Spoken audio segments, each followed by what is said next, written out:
wake up, wake up, wake up. Barbados, get up. Good morning, Barbados, good morning. Good morning to you. Good morning, morning, morning, morning. Good morning to you. Good morning, morning, Barbados, good morning. Good morning to you. Good morning, morning, Barbados, good morning. Wake up, wake up, wake up. Morning to you. Yes, morning to you indeed and welcome to today. Today is Tuesday, the 25th of March, 2025.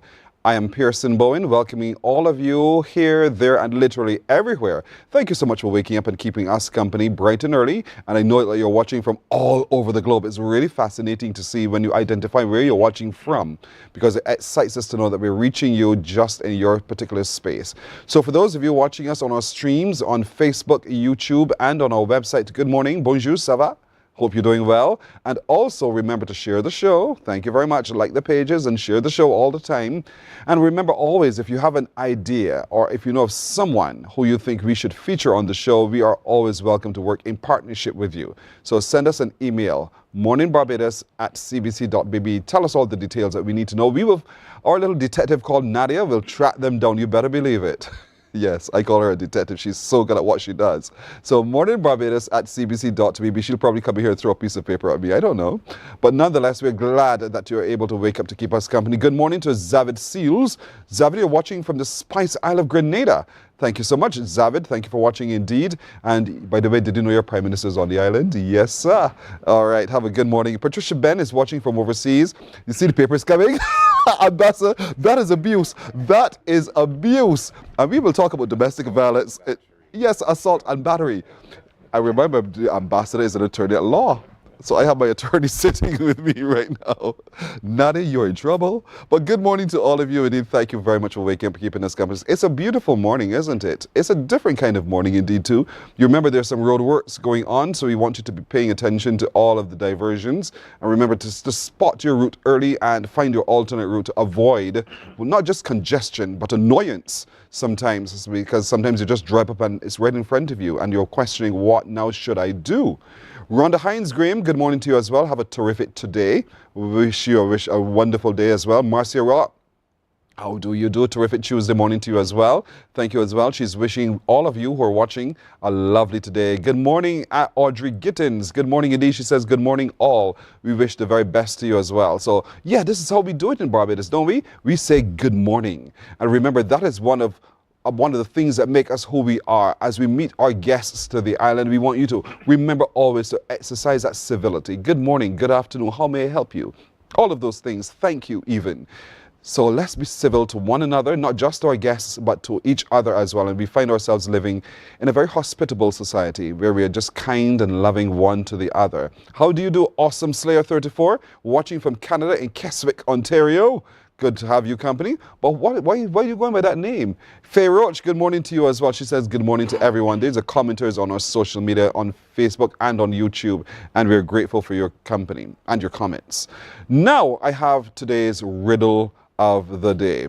Ambassador is ready for this as well. So he's shaking his head, getting all the muscles working. I hope you are too. Time for you to wake up and give me a call on 228-5562 or 228-5563. The riddle today is, I make a loud sound when I'm changing.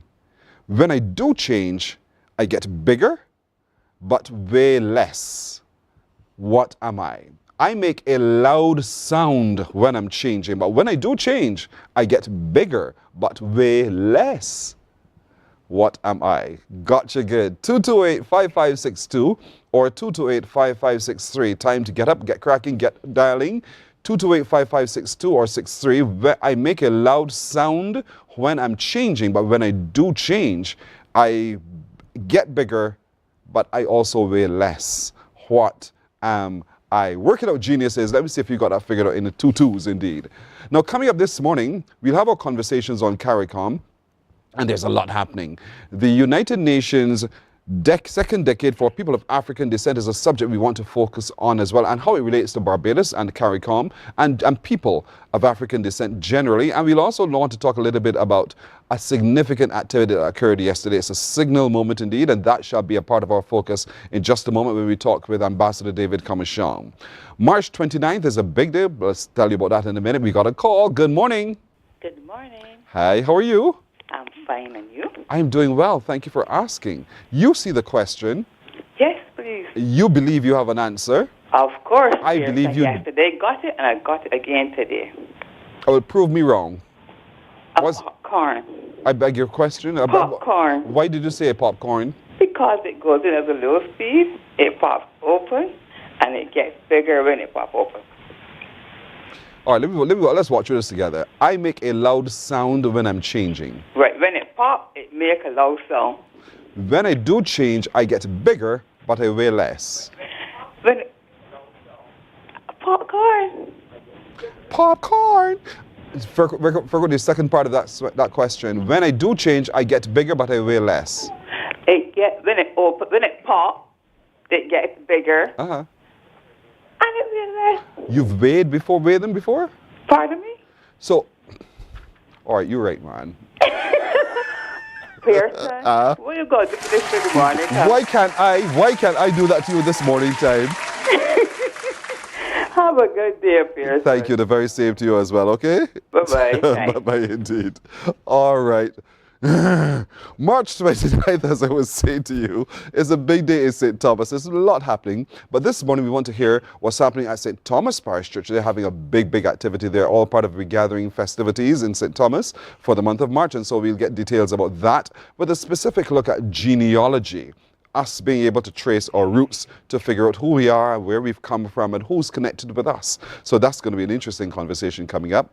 This morning, too, we also sit down with more members of the Barbados CARIFTA swim team who are heading off to Trinidad and Tobago at the Easter weekend to represent us. And we are excited to introduce you to even more of who they are. And they also have a very exciting fundraiser coming up. I'll tell you a little bit about that when they come by. We continue our journey looking at domestic violence in Barbados and the stigma that surrounds that scourge indeed. And if you've never heard of the Church of Pentecost, you'll hear about it today. If you have not yet heard of the Nehemiah Impact Project, you'll hear about that today. And advancing Caribbean athletics, we hear from a former national athlete as she shares her thoughts on that and a whole lot more. But today also marks a very significant moment for a number of people. Today is also International Day of the Unborn Child. Have you ever heard of that? Well, that day is a significant observance held every year on March the 25th, and countries around the world recognize this day to affirm life's worth at every stage, emphasizing the importance of life before death.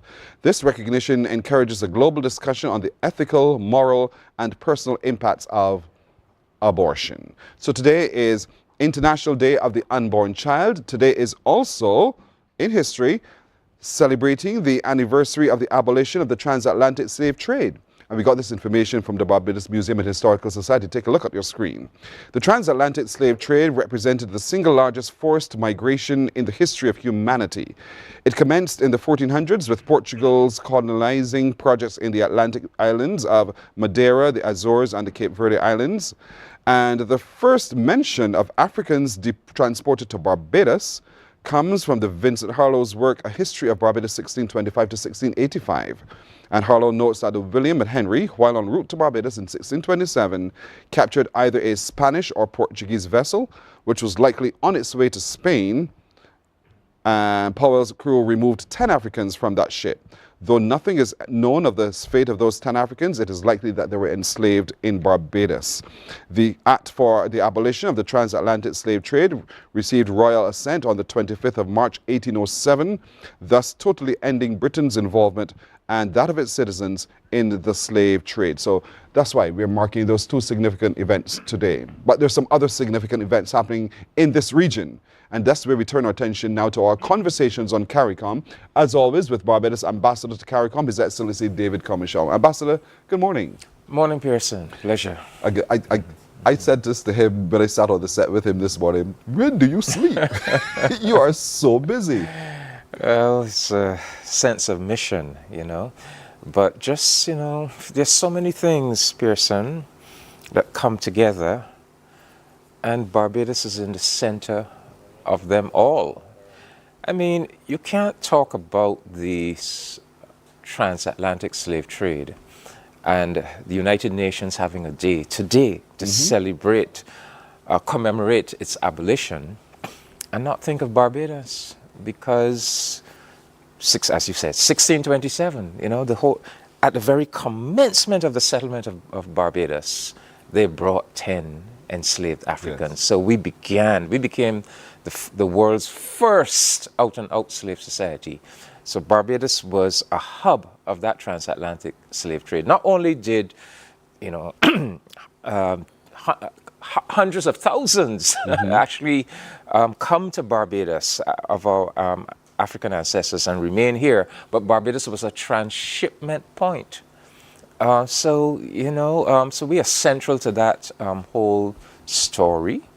And we are going to be here this morning talking about the launch in Trinidad and Tobago of the United Nations' second International Decade for People of African Descent, under the theme of People of African Descent, Recognition, Justice, and Development. So I went to Trinidad and Tobago to participate in that ceremony on Friday, and then I come back to Barbados Saturday, and yesterday we have the launch in the groundbreaking ceremony and the ceremony of the handing over of the land at Jamet's Lane for the African Export and Import Bank's African Trade Center and headquarters.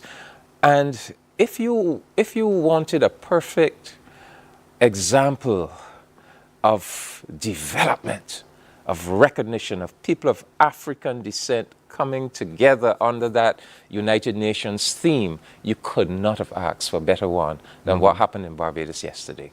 So the first decade was impactful. The second decade we expect to be even more impactful, particularly because we're seeing movement in talking about the development. So recognize, I want to say apologize, and now development essentially. So what does this mean, you think, for the development of the African people in the Caribbean, this establishment of the SM Trade Center? Well, first of all, let me make the point that the very fact that we have a United Nations decade for people of African descent, in fact, a second decade, Barbados and the CARICOM countries played a very significant role in that, because all of these developments have their roots in the United Nations World Conference Against Racism that was held in Durban, South Africa in 2001. Right.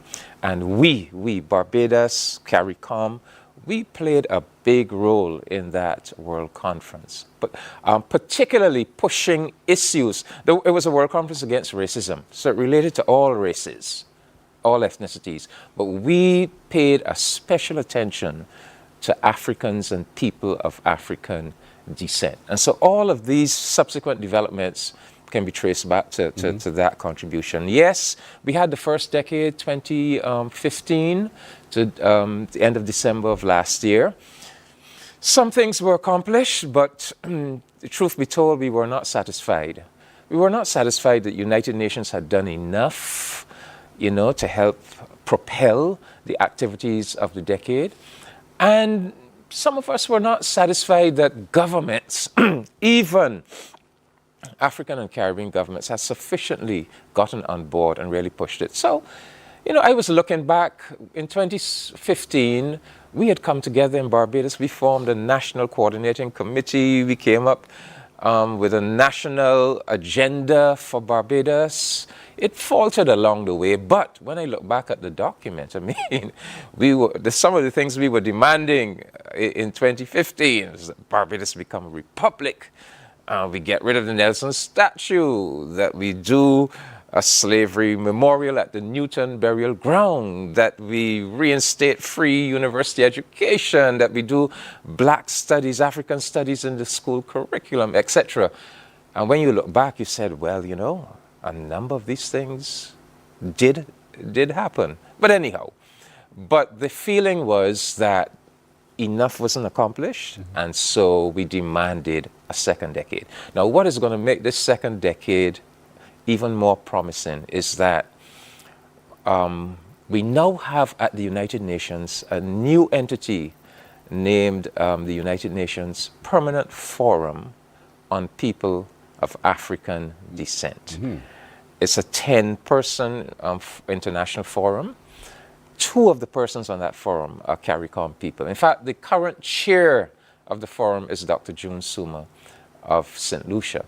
So we expect that what the first decade lacked was that it did not have that specialized agency within the UN system to really keep attention focused on the decade. We now have that. And so a big part of the message on Friday in Trinidad was to say, this was in Trinidad, we had a national launch. So this is their Trinidad national launch. And we are advocating that every CARICOM country also have a national launch. And in fact, right across global Africa that we have national launches. But the message that came up on Friday was we have to make full use of this decade because, this is really a critical time for people of African descent. Yes, it a is. lot of the gains that we thought we had achieved, we can actually see attempts now being made to roll them back.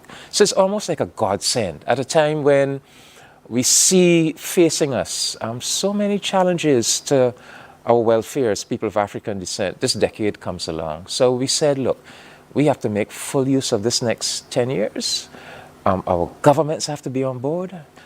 our universities have to be on board. UN. And so we had Dr. Suma there representing the UN Permanent Forum. We had the principal of the St. Augustine campus of UWI, Professor Antoine. We had the chair of Trinidad and Tobago's National Reparations Commission, Dr. Claudius Fergus. Of course, I was there. We had the Ministry of Foreign Affairs of Trinidad and Tobago, represented by their Permanent Secretary, Miss Rita Toussaint. So we had a beautiful coming together of government, civil society, university. And out of that, we want this determination to go forward, that we will all work together and we will make the best of this decade, right? And that brings us to what happened yesterday in Barbados. Because we could not want a better example of what we as people of African descent, and people of African descent are continental Africans as well, we are all people of African descent. Yesterday, when we put in motion, and I want to share with you, Pearson, I didn't see you there, so I need to bring your program. Thank you very from much. the groundbreaking ceremony yesterday. And on page 5 of this program, you'll see an image of what is going to materialize at that Jemmett's Lane location. It's the Afri-Exim Bank African Trade Center. So it is a facility, $360 million facility. It's going to be the headquarters of the Caribbean headquarters of Afri-Exim Bank. It is going to be a hotel. It is going to be a small and medium enterprise incubation center, a technology incubation center, exhibition facilities, conference facilities. It's going to be a digital trade center. So it's going to provide a whole range of services for Barbadian and Caribbean people. And it is historic because, as Professor Orama, Yes. the president of Afri-Exim Bank, has been saying, look,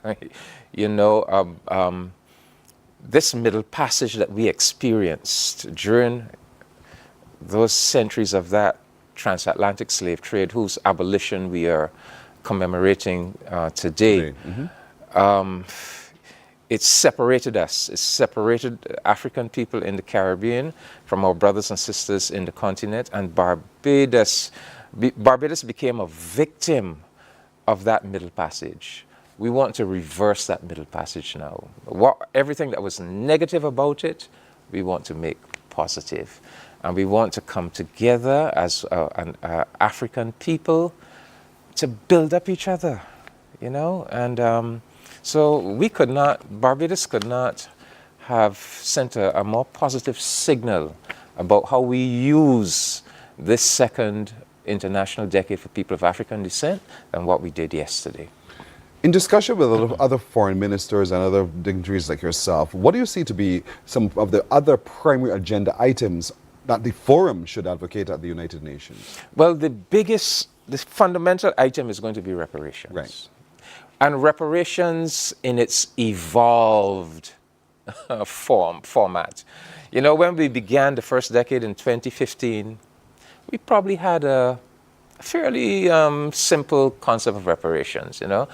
Injustices were done to us and something was owed to us. But over the decade, as we have pursued reparations, it has evolved. And we have come to recognize that it is not just about compensation for past historical wrongs and injustices, but in fact, it is about reforming the entire international order that we existing today. It's not just about the past. Mm-hmm. It's very much about the present, and it's about creating a more just and supportive international order for Africans, for African countries, for Caribbean countries. It is also about looking within, Pearson. It's about part of the UN decade when they say recognition. Part of the recognition is to acknowledge the good and wholesome things about Africa's heritage, our culture, our arts. So it is about us, you know, looking within. We talk about self-repair, appreciating ourselves as African people, addressing any lingering notions that might exist of white superiority and black inferiority and all of that. So if you wanted one all-embracing concept to kind of symbolize what this decade needs to produce, we can bring it down to that concept of reparations. Just repairing, compensation, acknowledging wrongs, trying to create a new, trying to take these relationships that historically have been mired in injustice and oppression and victimization, and atone for that and take them to a higher level of mutual respect and human solidarity and so forth. So that, in a nutshell, would be at the core of what this decade hopes to achieve. But you know, it is really multifaceted. So under recognition, there are a whole host of things looking at culture and heritage and history. It's all about creating a world in which black people, African people, enjoy their full economic, social, civil, political rights. And sometimes we in Barbados, we might struggle with this because, you know, we are a predominantly black country, predominantly black government. Some of the abuses that other black people suffer, we don't suffer. But we need to be conscious that our reality is not the universal reality. In many countries, you have black people who are racial minorities, still very much oppressed, still suffering from racial profiling in how the police operate, still being denied access to education, to healthcare, etc. So the decade is a call to collective action, where we come together, we become more conscious of ourselves as an African collective, and we really work together. But while we ask the UN and all these agencies to help us, fundamentally we also have to do for Help self. ourselves. And That's that's right. where that partnership, where we come together, symbolizes that doing for self, you know? Yeah.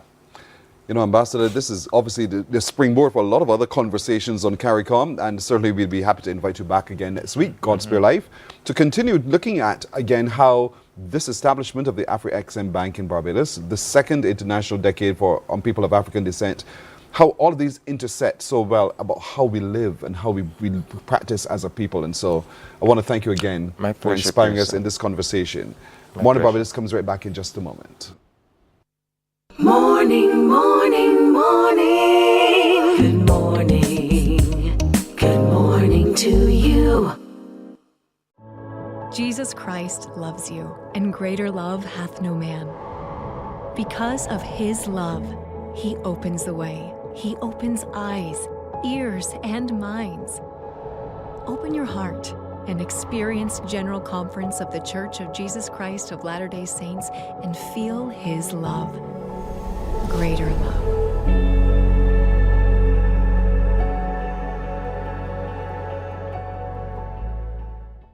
Welcome to St. Thomas.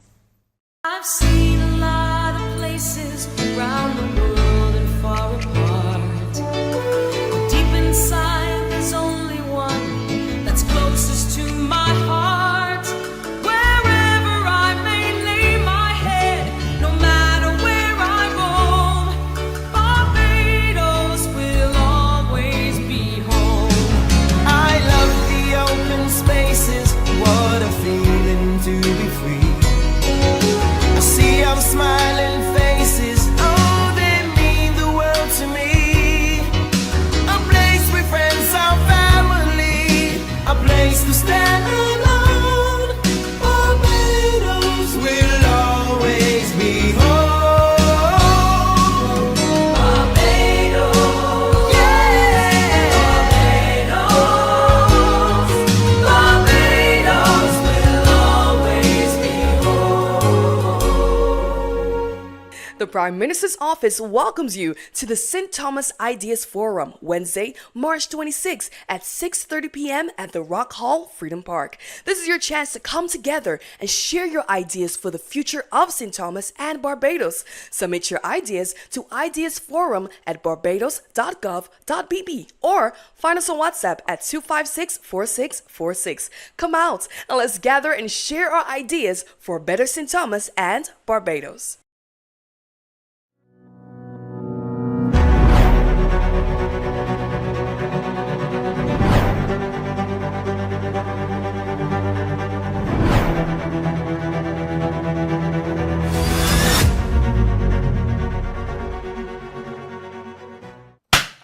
Hi, I'm Fire Officer 295 Turden, First Vice President of the Barbados Fire Service Sports and Social Club.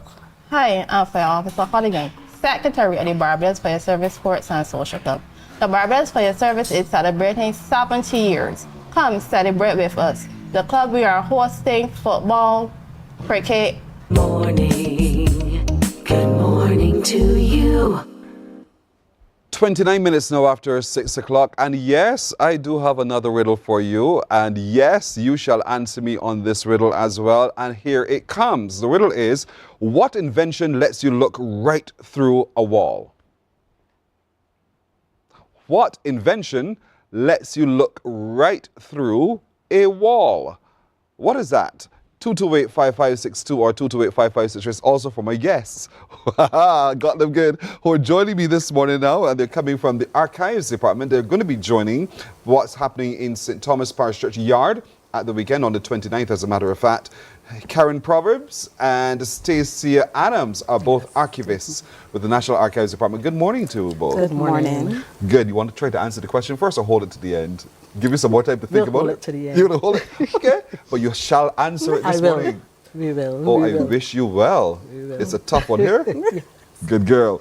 Now, you're going to be a part of what's happening for the St. Thomas Parish Church Harvest Market, the Nature Garden and Business Expo. And so when people come, they're going to be engaging with you. And I mean, we know the work that you guys do at the archives as well. It's all part of the Genealogy Marketplace.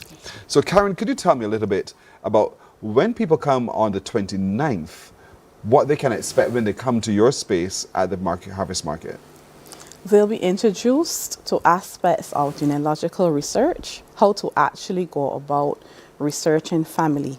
So things like the family Bible may contain basic information from which you can start your search.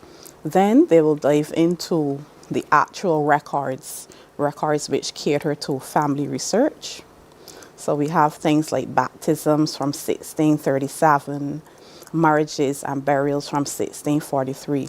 So many of our records which caters to family research, they fall within the 17th century, which would be the 1600s. Mm-hmm. All the way back there? Yes, please. Oh, my worship. And so all of this we can get because we want to know who we are, where we came from. We've heard all the stories all the time of, you're black, so you're an African. But I might very well come from Ireland. Who knows? You know what I'm saying? True. And so to know for sure is what the genealogy marketplace will allow us to be able to do. Yes. And this is what you do all the time, right, Stacia? Yes. So when I come then on the 29th and I come to your space, what do I come with? What do I bring? Right. So you're going to basically bring anything to start with in terms of dates of birth, marriage, death, because we will have just the information off the top of your head. Mm-hmm. And we will have our staff members there on standby to do records searches for you, ancestry searches for you. There'll also be, it will be basically in the form of a workshop. We'll have presentations informing persons on how to get started on their ancestry research journey. There is another presentation which will cater to those source materials that facilitate genealogical or ancestry research at the Archives Department, especially for grounding the records of St. Thomas. We'll also see lectures from St. Thomas Sons of the Soil, Hal Eiffel, as well as Martin Cox. Who's going to be sharing their family connections within the parish, and I guess also relating some of their boyhood stories in villages and what's not. So it is a packed event. There'll also be interpretative boards because the theme is nature. So we're going to be foregrounding such places of interest and natural landforms as Harrison's Cave, Welch Mahal Gully, Cole's Cave and what's not. But we also have a special exhibition planned as well that will be featuring the ancestry and the contribution of Barbados' second Prime Minister, the Right Honorable Tom Adams, who represented St. Thomas in the House of Assembly between the years 1966 to 1985. So, persons come in, can look forward to an impressive presentation of, culture, education, ancestry, and of course, community engagement. And that's good to hear, because that it's more than just simply digging into the books and sneezing because the dust is right there, because we go all the way back to the 1600s. But to know one's roots is one thing, but to also know the people who are a part of that journey, and that's what you're going to be sharing as people come to your space at the marketplace. Yes. And so this is very, very important. So if you know that, for instance, I would have loved to have met my great-grandmother. Mm-hmm. I heard she was a phenomenal woman. Yeah. And I have a rough idea as to when she died. She died before I was born. Yes. So if I have that information and I want to search beyond her, I can come, and I know her name, I can come bring the name, the date, roughly around when she died, and then you can take it from there. We can take it from there. Of course, you'd have to do some calculations and what's not, but from there, you methodically go back, right? So that's what the Archives Department is about, helping you find your roots, your genealogical connections. And it's good because not every bone is a Bowen. You know what I mean when I say that, but all Bowens, they say, are connected. Mm-hmm. Is that true? Have you found that in your reality? Well, for myself, I'm a Proverbs, so the Proverbs mainly concentrated in St. Philip. In the parish of St. Thomas, there are some family names that are synonymous to that parish. For instance, you have names like Bruce, Christie, Carrington, And some of these surnames are actual place names. So you have Christie as a surname. You Christie have Village. a Christie Village. You have Walks as a surname. You have Walk Spring. You also have some of the other names that are synonymous.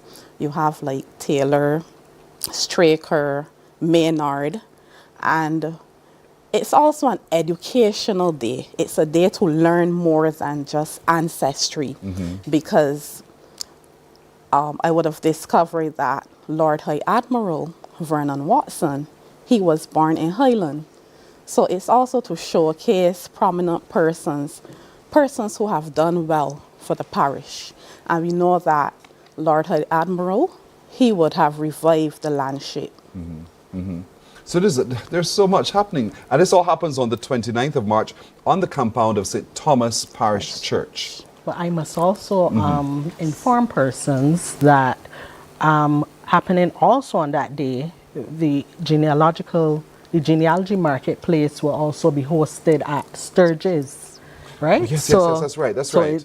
I know there's some other people who will talk about that upcoming event as well, so that's their job. But you're talking to me about St. Thomas Parish Church today, and so you're going to be in 2 locations on the 29th. And so if we don't get to St. Thomas Parish Church, we can come to Sturgis, to the Project House area, to be a part of that process as well. Same basic offerings, same kind of rich information that we can get there as well. And so if you want to know more about yourself, you need to visit the Genealogy Marketplace. And because it's at the Harvest Market, it's going to be free. Yes. Absolutely free. Absolutely free. And is this a service that is paid for generally in the archives, or we can just walk right in and do our own research? You can just walk right in and get your research done. You know, the records are there for the members of the public, both local and abroad. So, you know, avail yourself of the archives department. Have you done your own research? I have, on my father's side. And I've gotten into the early 1800s. And no further?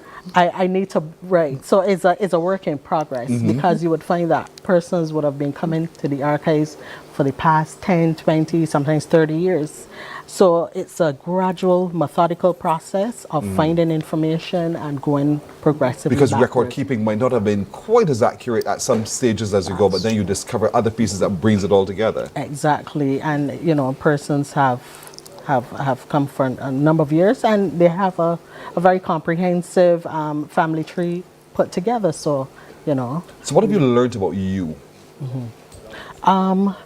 You see, genealogical research informs on your identity, because you know you come from a place, you come from a geographical location. I'm from Christchurch. You know, you exist within a family unit, so it helps bring you and place you together in the midst of some very, very impressive and very valuable persons. And you found that? I found that, yep. She doesn't want to share. My father's grandmother, you know, she was key to raising him single-handedly, you know, and is a real privilege to raise a second generation. You know, he would not have been raised by his parents, but he passed on that information to me. And I was able to know about Keziah Yard from Gibbons Boggs, who raised him single-handedly, you know, on her very small, meager earnings, you know. So that is what genealogy does. Yeah. It puts you in touch with the past and in touch with your roots. So, Miss Proverbs, what have you done your search? Yes, please. How far back have you gone? Well, at first I used oral history. I want to look at this question quickly. Hazel Patterson asks, how do I find my family if I live in the UK? How can Barbados Records help her? Well, she can always email us with the relevant details, and you know, we can undertake a search on her behalf, and of course send the information via email. Okay, so you want her to email what address?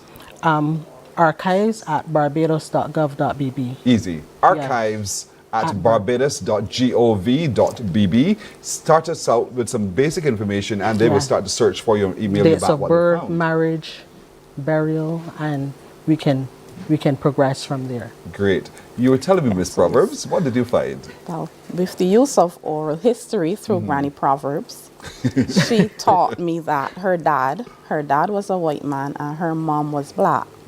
So I would have discovered that she's descended from the Irish who came here as what you call poor whites. And always concentrated in that St. Philip area. And that took you how far back in your history search? To the 1800s, yes. Okay. I want to hear some 1600s from somebody sometime. But the point is, that by your own experience, this is what other people can experience as well. And so we want you to really make great opportunity of this opportunity on the 29th at St. Thomas Parish Church on the grounds for their Harvest Market, Nature Expo and Business Expo as well, Nature Garden Business Expo, part of which is the Genealogy Marketplace. And you come share your stories. Miss Proverbs shared her oral story and then they started digging deep in the ways. Well, hello, we came from Ireland. And so here we are now. And so you can do the same as well, because I'm convinced that us boys came from Ireland. That's why I said that to you earlier. And I think I need to do the very same. I haven't heard any stories about it, but I just feel that's what it is. And of course, the Caribbean was built on miscegenation, which is interracial mixing. Exactly. So, yeah. Let me trace it back to Queen Elizabeth. You never know. So Prince Charles might be my cousin. You never know, indeed. And so that's possible. I mean, while we laugh at it now, it's really, really possible. You can find such immense comfort knowing your history. And that's what the Genealogy Marketplace affords you to be able to do. That's what the National Archives also affords. And as was said by Ms. Adams, you know, if you have a question you want a tracing done for you, at least let's start the process for you. Just send your email to archives@barbados.gov.bb with some basic information, dates, times, names, those kinds of things that will kick off the investigation. Yes, exactly. They'll send you back what they have discovered. And then you take the route from there, because self-discovery requires you to do it yourself too. And you find so much more pleasure in discovering it for yourself. That is the whole purpose of the whole thing. So it's quite an enjoyable journey to know who you are, whose you are, from whence you've come, and all of those kinds of things. So do visit the Genealogy Marketplace when you go to St. Thomas Parish Church for their Harvest Market, Nature Garden and Business Expo on the 29th of March. You're there from very early. We're there from very early. It actually starts from 9 and progresses on to 6. Yeah, but you can also go to the Project House at Sturgis, where they'll also be located. I hope you have enough officers to help yes, with this. we're gonna be distributing ourselves. Busy on that day, and that's good. It's really good. So, folks of St. Thomas, if you want to know more about your connections in St. Thomas, this is an opportunity for you to do so. And I know you're working with all of the parish organizing committees. You're moving parish to parish to parish to parish as we learn more about ourselves. Yeah. So we'd be available each month. Love it. Love it indeed. And as the theme is nature, we'll be focusing on basketry. There's a gully known as Stony Gully. It's between Lion Castle and Highland. So we learnt about the penguin. It's the plant from which the baskets are plaited. Yes. And that's like a dying art. I'm telling you, country boy, St. Lucie. And so that's what happened as well in my area. I've seen women making baskets and place mats and all sorts of things using that same material. We used to call it cane lily. You've heard that phrase? Yes, please. Good. So I know what you mean. So and it's such a fascinating skill. And it just, again, shows the ingenuity of our people. They took what was available and they made something with it.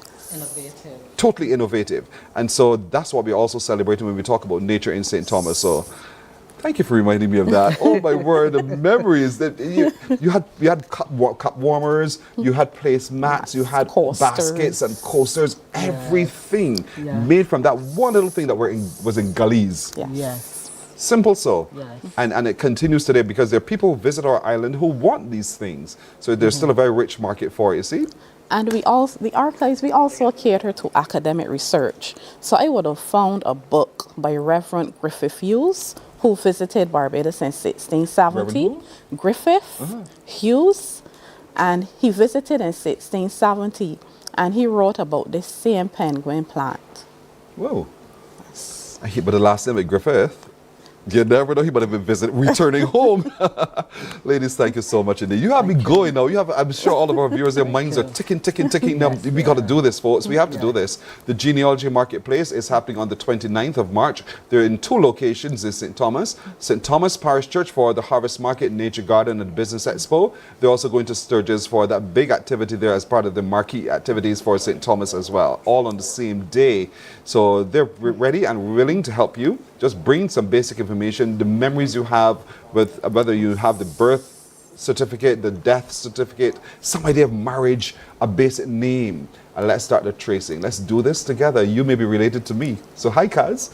Good to see you indeed. So thank you, ladies. I wish you the very best with this as well. Thank you so much. You're very welcome. I have a question for you.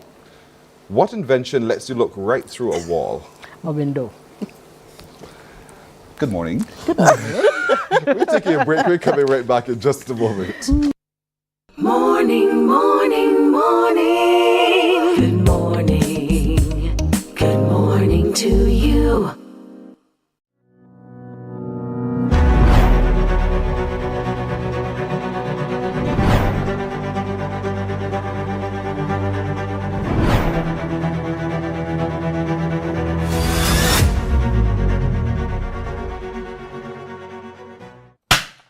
Hi, I'm Fire Officer 295 Turden, First Vice President of the Barbados Fire Service Sports and Social Club. Hi, I'm Fire Officer Colligan, Secretary of the Barbados Fire Service Sports and Social Club. The Barbados Fire Service is celebrating 70 years. Come celebrate with us. The club, we are hosting football, cricket, and road tennis. Hope to see you there.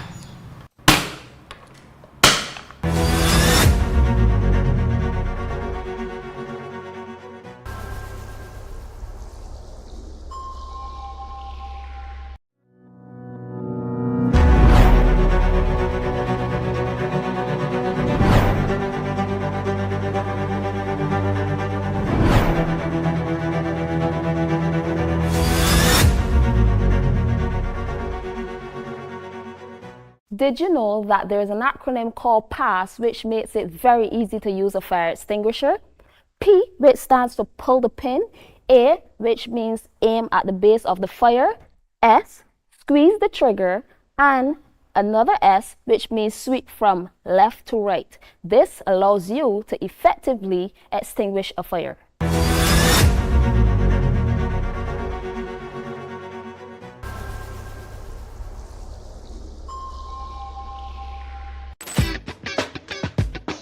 You are now watching the best of Crosstalk. And I asked my father, Daddy, what kind of period do you think I'll be? And he just laughed and he said, Justin, you're not going to know what kind of period you're going to be until you get children. My official title is aircraft maintenance engineer. So that is just a really fancy title for the guy that keeps your aircraft on the ground delayed and you're probably cursing in the cabin while he tries to fix your plane. I always tell people, the old people are saying, it's better to be born lucky than rich, yeah? And I have been the prime example of that. I've never had much, but I've always been lucky, yeah? Hey there, it's Mahalia. I want to share something that might be really helpful. If you're feeling anxious, overwhelmed, depressed, or lonely, and have no one to talk to, call Lifeline Barbados. We all face struggles at times in our lives. You're not alone. There's no need to feel ashamed or embarrassed. It's okay to reach out for support. Lifeline Barbados is completely confidential. No one else will know you called. They're there to offer a caring ear and guidance without judgment. And fellas, I want you to know asking for help is a true sign of strength. It takes real courage to reach out. You can also call Lifeline Barbados if you're worried about loved ones who are struggling and you need advice on how to support them. There's a saying, a problem shared is a problem halved, but not everyone has someone they can confide in. That's why Lifeline Barbados exists, to be there for you or someone you care about during tough times. Save this number. Lifeline Barbados is just a call away. Remember, you can reach out whenever you need to talk. Jesus Christ loves you, and greater love hath no man. Because of his love, he opens the way. He opens eyes, ears, and minds. Open your heart and experience General Conference of the Church of Jesus Christ of Latter-day Saints and feel his love.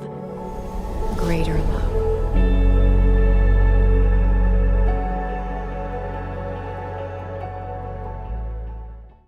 Welcome to St. Thomas. I've seen a lot of places around the world and far apart. But deep inside, there's only one that's closest to my heart. Wherever I may lay my head, no matter where I roam, Barbados will always be home. I love the open spaces, what a feeling to be free. See our smiling faces, oh, they mean the world to me. A place with friends, our family, a place to stand alone. Barbados will always be home. Barbados, yeah. Barbados, Barbados will always be The Prime Minister's office welcomes you to the St. Thomas Ideas Forum, Wednesday, March 26 at 6:30 p.m. at the Rock Hall, Freedom Park. This is your chance to come together and share your ideas for the future of St. Thomas and Barbados. Submit your ideas to ideasforum@barbados.gov.bb or find us on WhatsApp at 256-4646. Come out and let's gather and share our ideas for a better St. Thomas and Barbados.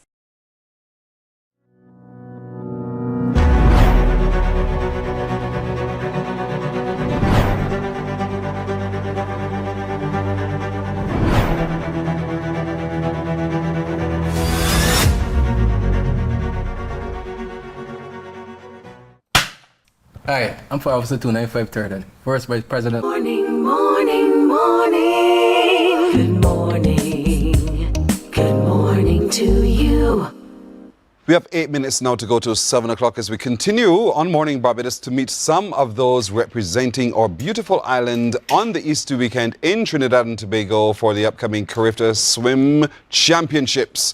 And I'm happy to have next to me Naomi Alves. You have such a lovely old name. Thank you. You love it, don't you? Yeah. Were you named after anyone in particular? No, not necessarily. I think my dad chose my first name. Oh, that's a lovely name. It's my grandmother's name. My maternal grandmother was called Naomi, and it's from the Bible. Yes, by the way. So it's a very strong woman from the Bible indeed, and that's who you are, isn't it? Yes. Are you looking forward to the CARIFTA Swimming Championships? I am. Why? Because I find it as a nice opportunity to get PBs and do my best. So what's your PB at the moment? By the way, those are my initials. In what event are you wondering? Any of your events at all? Well, every event's PB is different because in every event you do a different time. So every event has a different time. So the best time in that event is called my PB. No, I'm not a swimmer. Yeah. Never swam in my life. And so therefore you're going to teach me here now. What events are your favorite events? I would say backstroke, 200, because I like longer distances, and 400 IM, and 1500 freestyle and 800 freestyle. That means you have a serious lung capacity. Yeah. I am telling you. So how do we do the backstroke? So I'm on the what do you start on? You start in the water. Oh, you start in the water. Yeah. And you're just holding on. Yeah. And then they say take your mark and you pull up. And then when they hit the buzzer, You throw yourself back. Yeah, and you start swimming. Ooh, do you feel as if you're going to drown? No. Okay, you're better than I am, indeed. So knowing that, and those are the events that you're going to be swimming in upcoming, right? I'm also going to be swimming 50 backstroke. Wow, you're going to be active. So how do you pace yourself from event to event? How do you psych yourself up for a different event, knowing they're all different distances and different disciplines? I just give myself the mindset to just try and do my best, and what happens, happens, I guess. Happens. Yeah. Have you looked around the Caribbean to see who else is swimming in your events? Yes, I did. And how do you think you rank? I say I have a pretty good shot at making finals and everything except 50 backstroke. Why? I'm not a sprinter, so that was not looking too good for me.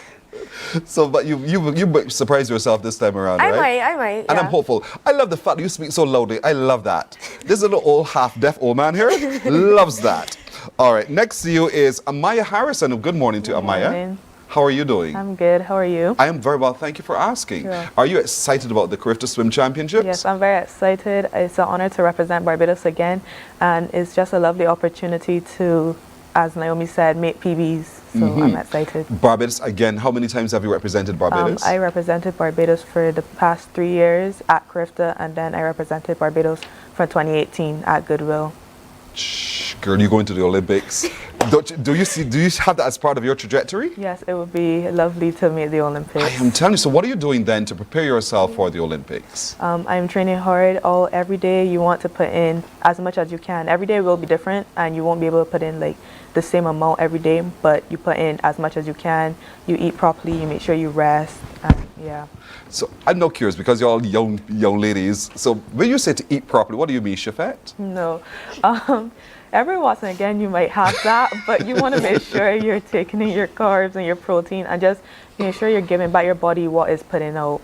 But you know why I ask that? Because oftentimes you ask a young person, what do you want to eat? And they want snacks. They want something fast. They don't want to take the time to eat the potatoes and all the rest of it, right? And that's what you eat. Yes. Good girl. Your parents must be so proud of you, indeed. How many years have you been swimming now? I've been swimming for probably like maybe 10 years. How old are you? I'm 14. 15. I'm 15. A mere toddler, and you were swimming. So the first time someone tossed you into the pool, do you recall how that was? Not really, but I actually started at the beach, and I know I used to cry a lot. Like, I did not like it. But you've grown to love it now. But you prefer the pool. Yes. Because the water's a little bit calmer. Yeah. And so you take greater control. What are your events that you will be swimming in? I will be swimming the 50 fly, the 50 bat, 100 bat, 50 free, and 100 free. Oh, so you don't go past 100? No. Smart woman. Here's your brother. I wouldn't go any longer than that either. But then you have your other one next to you who is much into distances. Yeah.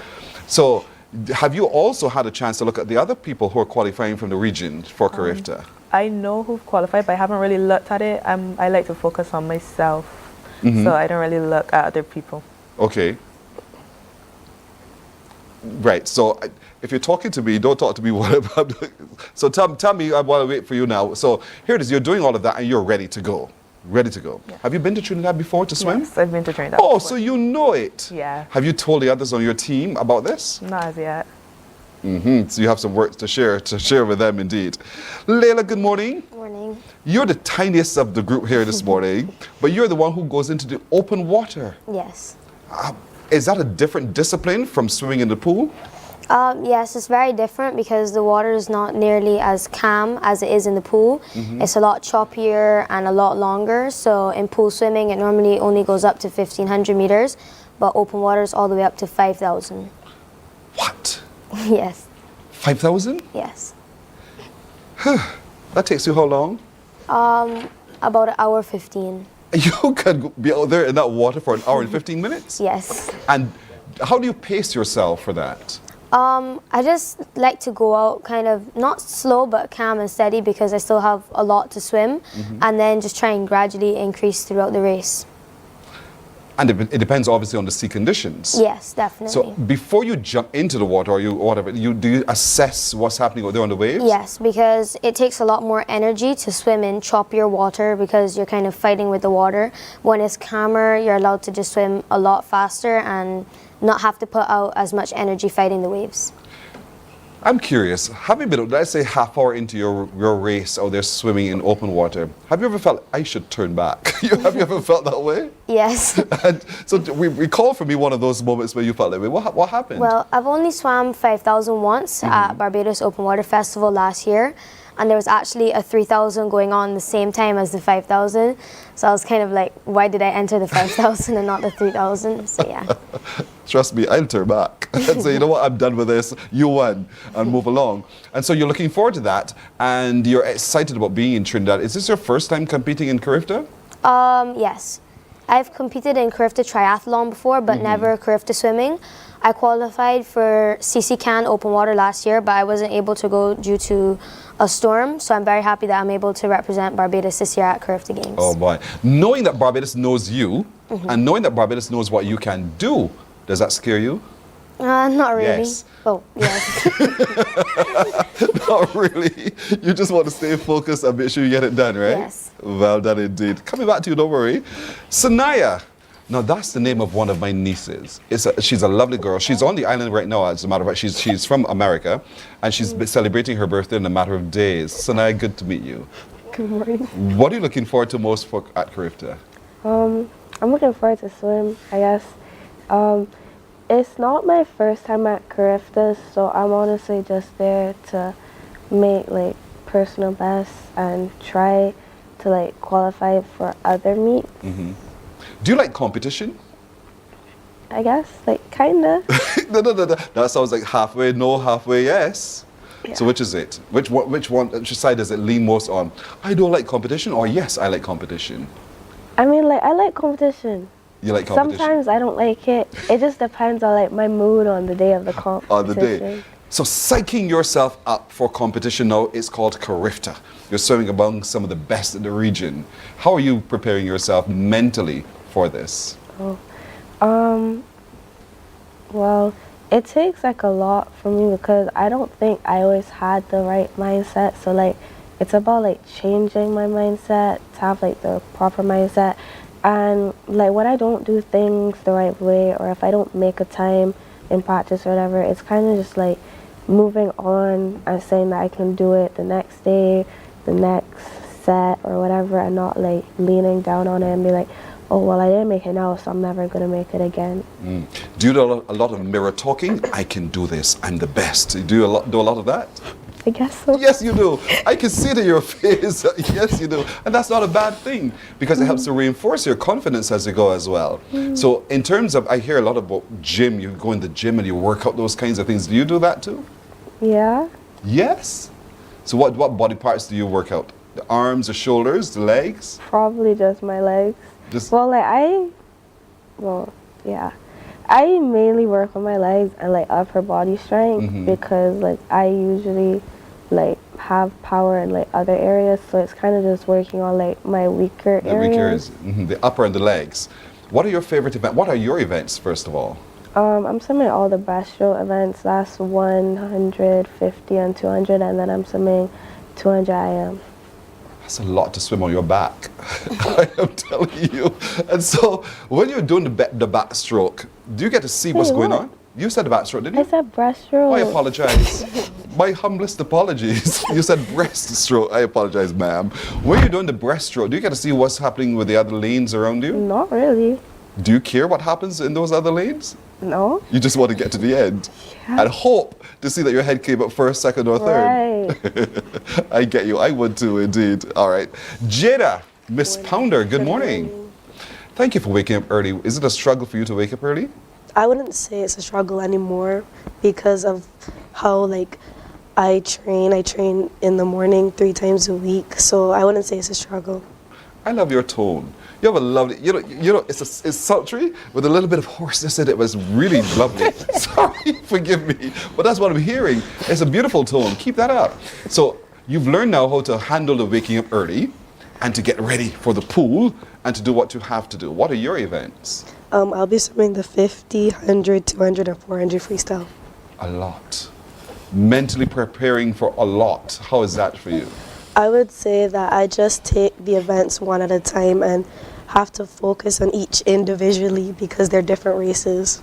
And so do events go, okay, you finish one race and then you have to hustle over and get ready for another race, or do you have how much break time do you have between? I would say since I'm doing the freestyle events, they usually be 1 per day. So once I finish event, I'll be able to go home and rest and come back stronger for the next day. For the person who runs track, the muscles get sore, those kinds of things, you pull a tendon, something happens. What happens in the pool? What are the injuries that are possible?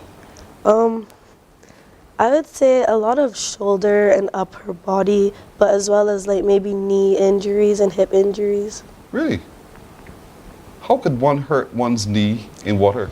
Well, I would say, not mainly for me because I don't do breaststroke, but I feel like if you're doing breaststroke legs, it might strain your knee and stuff. You taught me something there, girl. And so is this your first CARIFTA? No, I competed last year in Bahamas. So how did you do last year in the Bahamas? I would say I did well because it was my first CARIFTA, so I wasn't expecting a lot, but this CARIFTA I expect a lot more for myself. So you've set yourself some targets, some goals that you shall achieve, right? All right. Back to you, Miss Naomi, my friend with a good name. And so, knowing that you've been selected to the team, how did you find out? By qualifying and By simply qualifying. Time. Yeah. So all the time you swam and in races, you were just watching times and watching those kinds of things. Well, kinda. My first main goal was to drop as much time as possible to get as close as the CARIFTA time. And when I actually got the CARIFTA time, the goal from there was just to drop as much time from the time I've already gotten. You take this so seriously. Thank you. you are so methodical in how you're figuring this all out. Is this a discipline that you garnered along the way, or is this just you? I would say so, because back in like 2023 and before, like in 2023 I went to my first CARIFTA, and I would say back then I wasn't as serious, so like the results weren't as good, but yeah. Who inspires you most to be in the pool? I wouldn't say I really have a aspiration onto who inspires me. Is anyone from your family traveling with you for CARIFTA? My mom. Good. So she is going to be your primary focus, right? You want to see your mother jumping and screaming and calling your name. Yeah. So you're out to please her for sure. All right. What about you, Amaya? Are any of your relatives traveling with you? Yes, both of my parents are traveling with me. And they must be so proud of you. Yeah. And so what words of inspiration do they share with you, or encouragement generally overall? They just let me know that you could do it. You've done it before, so don't put too much pressure on yourself. And you believe that they'll be there to support you all through your swim career, because you're going to the Olympics, remember? Right? So they will be there. Yeah. And how important is that to you, to know that your parents are there behind you every stroke you make? It's very important to me. It helps me to keep going on the days that sometimes you just don't want to do it, but knowing that my parents are there with me, it's like, yes, I'm going to keep going. Lovely, lovely. Miss McIntyre, you're from a family that supports all of you. I know your brother is also interested in all sorts of sporting activities as well. So talk to me about family support as you prepare for CARIFTA. There's definitely a lot of family support throughout the different disciplines. All my family is going to Trinidad, but my brother's actually competing at CARIFTA Games track that same weekend. So my parents will be going there to watch him and then coming back to watch me. So yes, there's definitely a lot of support. Wow, a sporting family from through and through. So knowing that your mother is running a race, you're swimming a race, are you competitive one with the other? Not really. Making sport. You haven't told your mother, Mommy, I'm going to beat you. I'm going to get the goal, you perhaps will not. You've never had that kind of conversation with Mommy? It's my brother. Oh, your brother? My brother, yes. Why am I hearing so badly today? I told you I was half deaf. So your brother will be competing on the track. You will be in the swimming in the open water. And so the competition is on. Yes. Competition is on. All right. Sanaya, talk to me about family support. Who's traveling with you? My mother. And Mommy's been saying what to you? I could do it, I guess. Like encouraging me. Do you think, are you the sort of person while at the end of the race you're hunting to see where's Mommy, where's Mommy? Yes. And so you believe you will see her. At all costs, you will see Mommy to see her smile on her face when you win, right? Wow, wonderful. And Jada, who's going with you? Both my parents. Both of them. And they give you full support all the time, right? Which one gives you more support, Mommy or Daddy? Answer me. I would say that they both support me. Good answer. Very good answer. I mean, you have to live with them after this, right? Well done indeed. I know that you're having a fundraiser coming up on the 29th of March. They're having a car wash and a breakfast sale. It's all to help the team get ready for CARIFTA in Trinidad and Tobago. So the information is right there on your screen, folks. It's just $15 a car, SUVs and trucks $20 to $25, and it's going to be at the Aquatic Center from 7 in the morning. So that's where we're going to have our vehicles washed. Remember, every car that is washed, every SUV or truck that is washed, all the funds go towards the helping of the team get to Trinidad and to really represent Barbados well. To each of you, I say thank you. Thank you. I wish you well. You're very welcome. I wish you very, very well. I feel success already. I feel so good. I can't wait to speak to all of you gold medalists who are returning to Barbados. So thank you for representing us. Thank you for making us feel so proud about who you are and what you're able to achieve as well. So success is yours, all right? Thank you. You're welcome. And already our people online are already commenting about your well. They're very pleased with your performance so far. So thank you. Woo! I could swim. Morning Barbados comes right back in just a moment. Morning, morning, morning. Good morning. Good morning to you.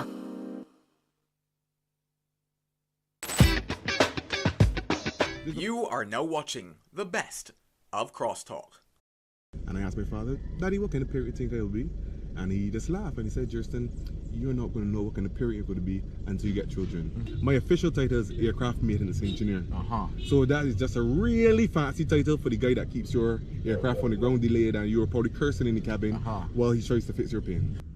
I always tell people, the old people are saying, it's better to be born lucky than rich, yeah? And I have been the prime example of that. I've never had much, but I've always been lucky, yeah? Hey there, it's Mahalia. I want to share something that might be really helpful.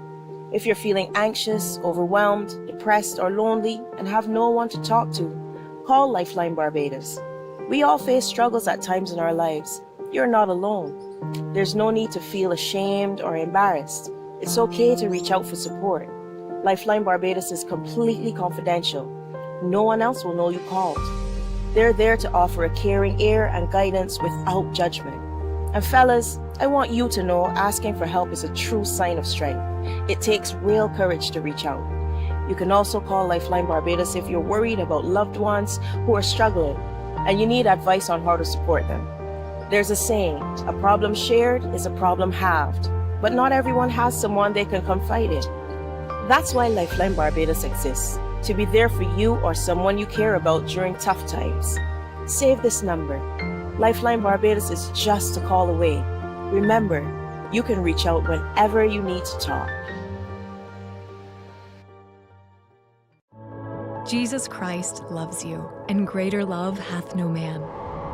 Because of his love, he opens the way. He opens eyes, ears, and minds. Open your heart and experience General Conference of the Church of Jesus Christ of Latter-day Saints and feel his love. Greater love.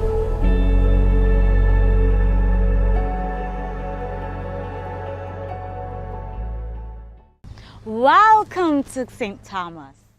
I've seen a lot of places around the world and far apart. But deep inside, there's only one that's closest to my heart. Wherever I may lay my head, no matter where I roam, Barbados will always be home. I love the open spaces, what a feeling to be free. I see I'm smiling faces, oh, they mean the world to me. A place where friends are family, a place to stand alone. Barbados will always be home. Barbados, yeah. Barbados, Barbados will always be home. The Prime Minister's Office welcomes you to the St. Thomas Ideas Forum, Wednesday, March 26 at 6:30 p.m. at the Rock Hall, Freedom Park. This is your chance to come together and share your ideas for the future of St. Thomas and Barbados. Submit your ideas to ideasforum@barbados.gov.bb or find us on WhatsApp at 256-4646. Come out and let's gather and share our ideas for a better St. Thomas and Barbados.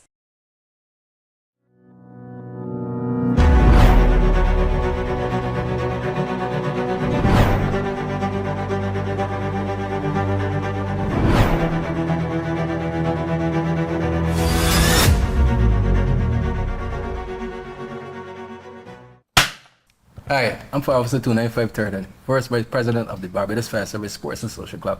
Hi, I'm Fire Officer Colligan, secretary of the Barbados Fire Service Sports and Social Club. The Barbados Fire Service is celebrating 70 years. Come celebrate with us. The club, we are hosting football, cricket, and road tennis. Hope to see you there.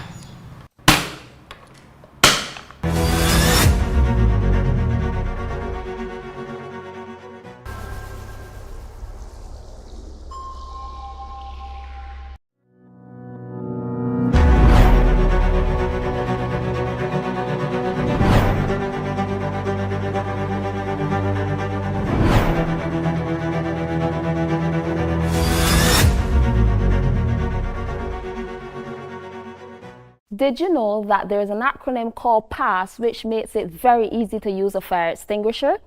P, which stands to pull the pin. A, which means aim at the base of the fire. S, squeeze the trigger. And another S, which means sweep from left to right. This allows you to effectively extinguish a fire.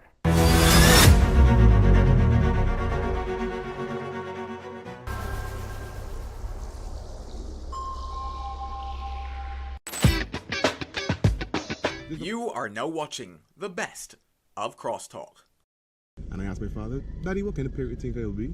And he just laughed and he said, Justin, you're not going to know what kind of period you're going to be until you get children. My official title is aircraft maintenance engineer. So that is just a really fancy title for the guy that keeps your aircraft on the ground delayed and you're probably cursing in the cabin while he tries to fix your plane. I always tell people, the old people are saying, it's better to be born lucky than rich, yeah? And I have been the prime example of that. I've never had much, but I've always been lucky, yeah? Hey there, it's Mahalia. I want to share something that might be really helpful. If you're feeling anxious, overwhelmed, depressed, or lonely, and have no one to talk to, call Lifeline Barbados. We all face struggles at times in our lives. You're not alone. There's no need to feel ashamed or embarrassed. It's okay to reach out for support. Lifeline Barbados is completely confidential. No one else will know you called. They're there to offer a caring ear and guidance without judgment. And fellas, I want you to know asking for help is a true sign of strength. It takes real courage to reach out. You can also call Lifeline Barbados if you're worried about loved ones who are struggling and you need advice on how to support them. There's a saying, a problem shared is a problem halved, but not everyone has someone they can confide in. That's why Lifeline Barbados exists, to be there for you or someone you care about during tough times. Save this number. Lifeline Barbados is just a call away. Remember, you can reach out whenever you need to talk. Jesus Christ loves you, and greater love hath no man. Because of his love, he opens the way. He opens eyes, ears, and minds. Open your heart and experience General Conference of the Church of Jesus Christ of Latter-day Saints and feel his love. Greater love.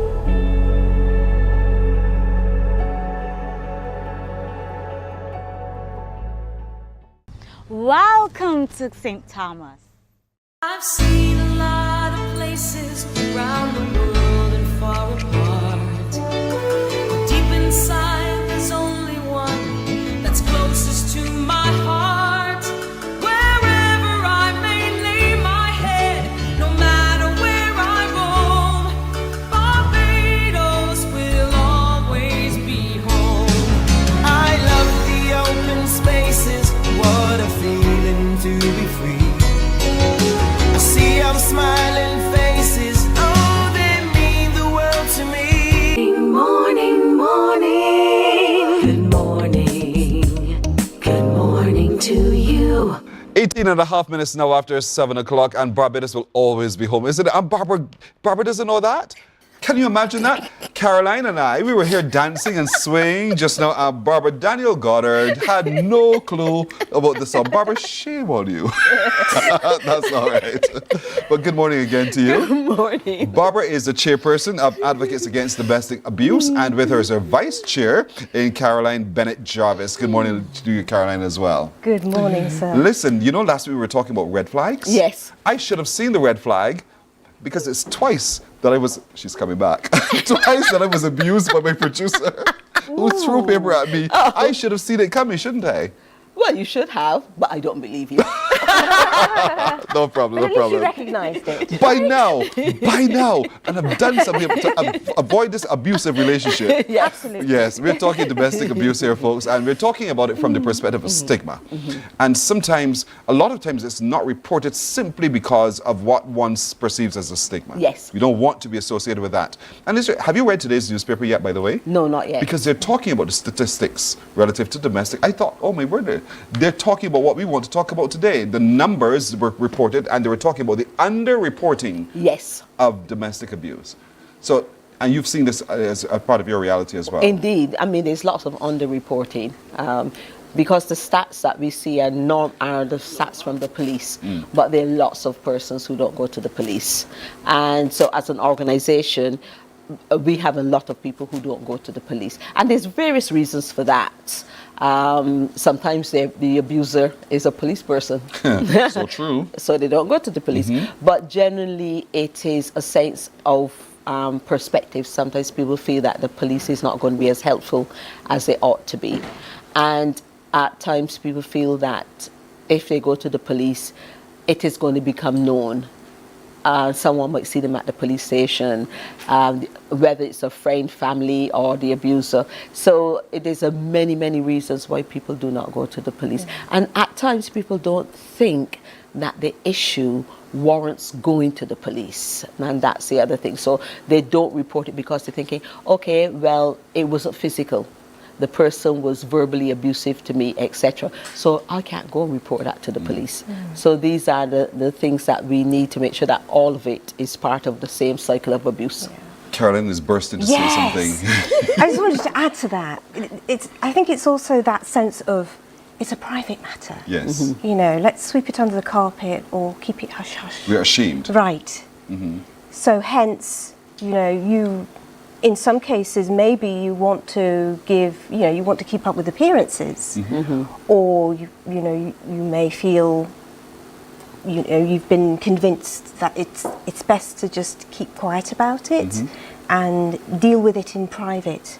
Not everyone's equipped to deal with that, so hence why, it makes it even more of a challenge because people's perception of looking at them as being abused, and especially if the abuser is very well known in society. Yes. Yes. Status indeed. Status, yes. But there's some abuses, we talked about the definition of it before, which are visible, and that one for sure, I could see yourself hiding away from the eyes, the prying eyes and questions and so forth.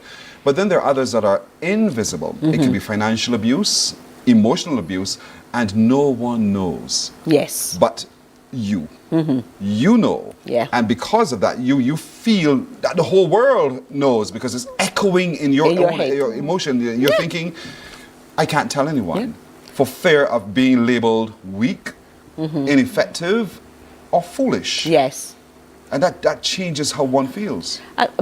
People think that they're stupid. The non-visual abuse is the highest level because a lot of the time we think about abuse as a physical, but the mental, emotional, psychological, that is the highest rating. Persons will tell, yes, I could recover from a broken arm, but when someone gets into here, it's a whole different because the impact is so huge, and sometimes it doesn't always show quickly. It could be a year or two later, and then you're having mental issues, and the correlation between what you have experienced and what is happening to you. And it's like, where do I go for that type of help? I mean, and our mental health issues has increased. Whether you are 18 years old or 70 years old, our level of mental health issues has increased. Last week when we were talking, I talked about Coronation Street. Yes. I shall continue my conversation on Coronation Street. Yes. Because you don't know Coronation Street? I do. I haven't watched it for years. It's available on YouTube. 50 years I haven't seen it. Well, I'm looking back to 2005. And in this series of episodes, there was Shelley the barmaid. She owned a Rover's Return. And her boyfriend, he was abusing her, not physically, but he played with her psyche. Yes. You're not good enough. I own you. You can't do this. You can't do that. She got to the point where she kept herself locked away in her bedroom, away from everyone. Her mother tried her best to break the cycle. Her friends saw her retreating, and they tried the best to break the cycle. But the episode I was watching yesterday, we met success because she'd agreed to marry Charlie. And then this name seemed no. Shame on y'all. But she walked to the altar, and at the altar she said no. Oh, excellent. And that's the day that it broke for her. Yes. When she realized, in looking into his face, this is not the man I want to spend the rest of my life with because he is abusing me. Yes. And there comes that time where the lights go on. But Yes. sometimes that can happen too late. It can, and too late is where is death. That level of awareness, that light bulb moment, and it takes between 7 to 11 times before a woman would actually make that definitive decision. And as much as we think that, okay, the coming and the going, the to and the fro, in which of course we mentioned last week, is where friends get disenchanted. They just like had enough of your coming and going. And but that's when those people need the support, that they're constantly coming and going, but you need that support, because at some point you will make that decision. And when you make that decision, you need that support. But if you make the decision, there's no one there to support you, and chances are that you will go into that more depressive state. Your mental processes is going to take a further hit. And, you can find that depression. In many ways, some people might not, I use the word, wake up from their depression. Right. But sometimes, Caroline, your reaction, your depression is visible. And you see this to be now stigma. Because now everyone has seen your change. Everyone has seen how different you are, and they're saying things to you that you wish they wouldn't say to you. And so, again, you shut yourself away because of the stigma. Absolutely. And even in terms of the stigma and the shame and the humiliation, my abuser flaunted my business, in the sense, as a form of shame and humiliation. So it was used as a weapon. And it worked because obviously it was done in full view of other people. Things were said, things were done, and then out of that formed gossip. So then the gossip perpetuated the shame, because I didn't want my personal business out there for all and sundry to know about. So in my environment, when I interacted with those people, that's in the back of my mind, and I'm probably in a supervisory level. It almost felt like my role had been diminished somewhat. So, the stigma is real, and it's really finding, for me, I had to find mechanisms to cope with that, and use the goodness of time for it to kind of disappear, quote unquote, because I haven't forgotten about it, but you just it's old news, and they can gossip about something else. The other thing that I would want to share with you as well, Pearson, is I had released my story in the Nation newspaper in 2023, in November. That was released 8 years after I had left. It took me 8 years to get to that point, to be able to share. And a lot of that was to do with the shame, the fact that I was in the relationship for so long. There were children, and I felt the fear of being judged. And, the fact that I went back and forth. The abusers usually are very, very charming. You're trauma bonded, and it helped me kind of understand, but just that point where I just felt ashamed to, put it out there, I even had to talk to my children just to warn them, to say I'm doing this and so on. So when I did release the story, I was actually pleasantly surprised of the outpouring of support. You know, persons that said, I didn't know, you know, good for you, or even reaching out for support, especially that linkage with the charity. So at the end of it, I felt liberated. So at least there was positives that came out of that, and that ability to inspire others. I know everybody's story is different, but just knowing that I was able to provide that support and that encouragement and that outreach of saying, it's okay, you're not alone, you know, we can get through it, but you know, obviously everybody's journey is going to be different, but there is a way out and there is help. I'm going to use your story for just a moment. Sure. What was it that caused you to make the decision to talk? It had to have happened in one instant. What was that instant? I think it was a moment, I would say, of the fact that I have to do this to help others. Because you were tired of what? Because generally, it's not a sexy topic, and it's usually swept under the carpet in the sense that when it's been brought up, everybody switches off and they don't want to talk about it. And you were tired of that? Absolutely. You reached that point of, I will not have this silence anymore, and so I will be the one to speak up. I will be the voice, the first voice to speak up. Yes. And then, because as I was listening to you as well, you're quite right. You're thinking someone will judge me. And I wanted to ask you, Barbara, because having then made that determination that I will speak up, I will do something about it, and you go back into society, people can be very unforgiving still. Oh, indeed. And so you're still walking with this over time, that somebody remembers you, they remember your story, and suddenly it comes, bam, back into your face. Indeed, because they tend to hold on to that. So in a way, it's like, well, they're constantly victimizing you. I can never let go of my past. So you're letting go of your past, and then people meet you, you're the person that, you know, it's like, really? Is that all you could see about me, and that's all you think about?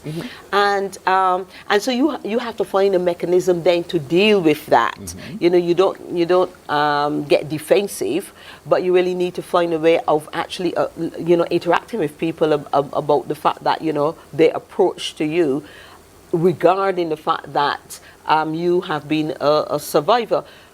The other thing is, and it all depends where those people are coming from. If they want to engage in proper conversation, then it's fine. But if it's very much to see you in a judgmental role and to put you down, then that it becomes another issue.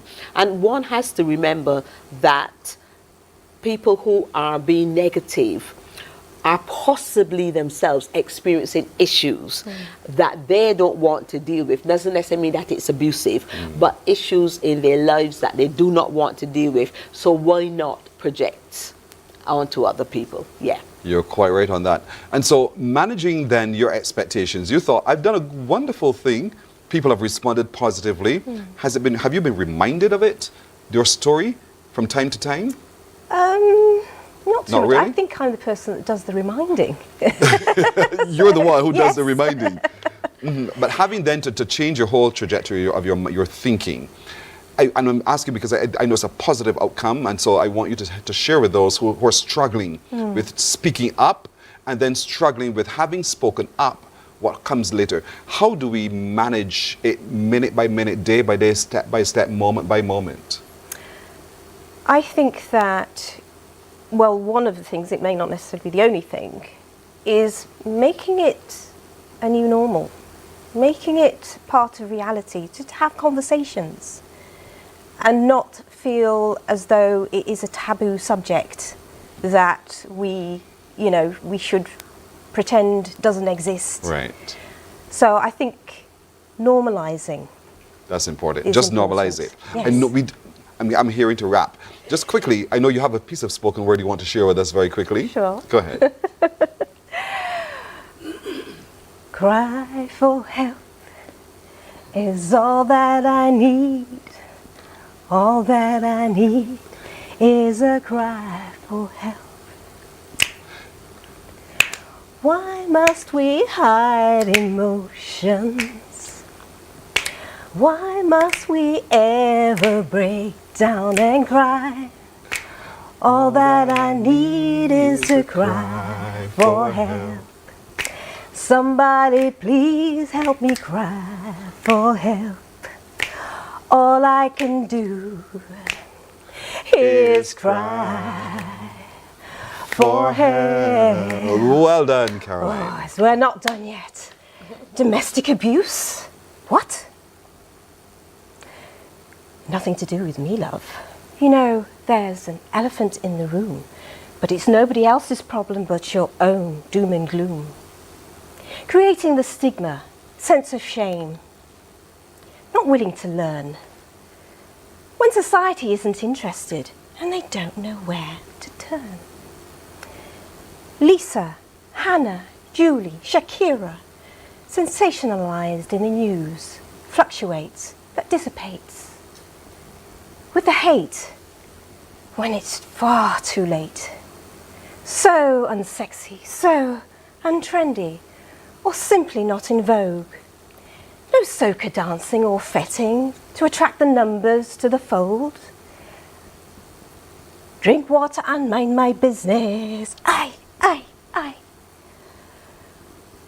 The elephant in the room lurks deeply in the back of the mind. We need to address the problem and try not to be so awfully unkind. Life goes on for most of us, I guess. And things fall into place. Unless we address and break the cycle of abuse. It's not a reality until it hits you in the face.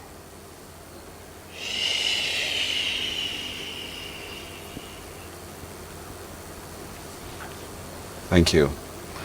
Caroline Bennett Jarvis, Barbara Daniel Goddard, conversations on domestic violence. And we shall continue this conversation because it's important to have these conversations. Indeed. Thank you, ladies. Thank you. You're Thank very you. welcome. You're very welcome. We're back in a bit. Morning, morning, morning. Good morning. Good morning to you.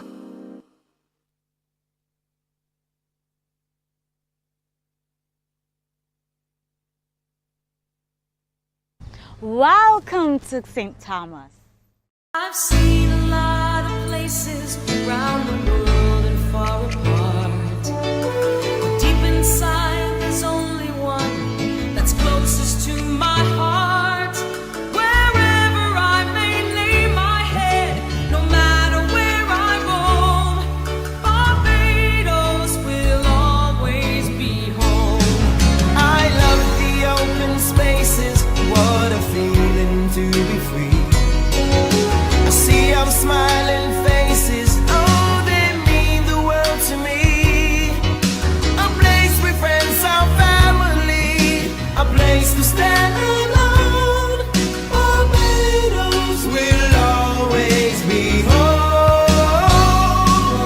Barbados, yeah. Barbados will always be home.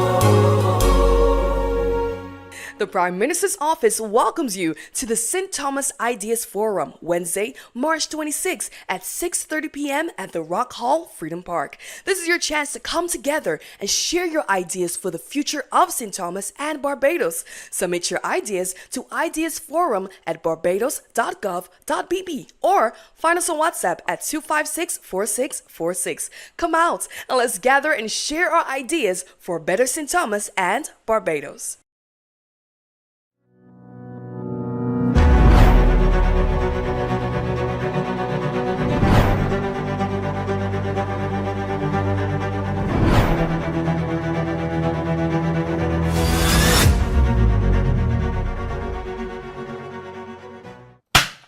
Hi, I'm Fire Officer 295 Turden, First Vice President of the Barbados Fire Service Sports and Social Club.